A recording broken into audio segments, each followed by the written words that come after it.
कभी खजूर नहीं खाई। 40 साल के बाद ऐ नफ्स तेरी ख्वाहिश पाबंदी ख़त्म कर दे। नफ्स से खिताब करते हुए फरमाया। नादरीन अस्सलामु अलैकुम वरहमतुल्लाहि वबरकातुहू। आप लोगों को पता है कि हज़रत ख्वाजा मालिक बिन दिनार अलैहिर्रहमा का वाक़या सुन रहे हैं। जपत नफ्स अव्वल भाग सुन चुके हैं, दूसरा भाग आपको सुनाता हूँ। औज़ु बिल्लाहि मिनश शैतानिर रजीम, बिस्मिल्लाहिर रहमानिर रहीम।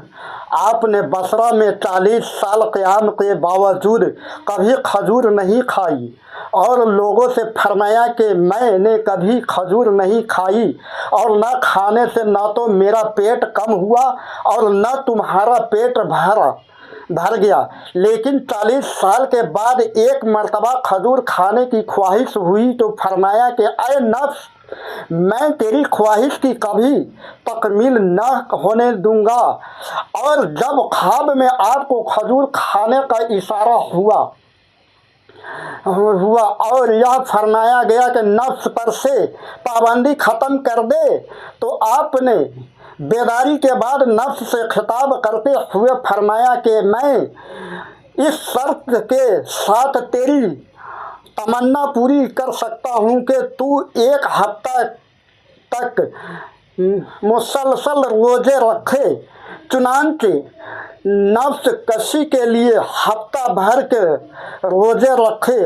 उसके बाद खजूरें खरीद कर मस्जिद में ले गए, मगर वहाँ खाने से कबल ही एक लड़के ने अपने बाप को आवाज़ देकर कहा कि मस्जिद में कोई यहूदी आ गया है।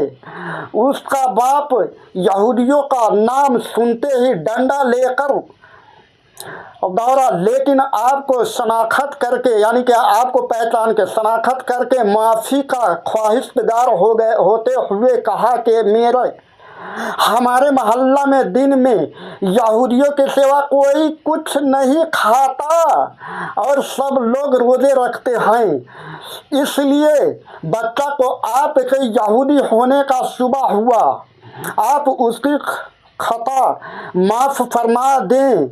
यह सुनते ही आपने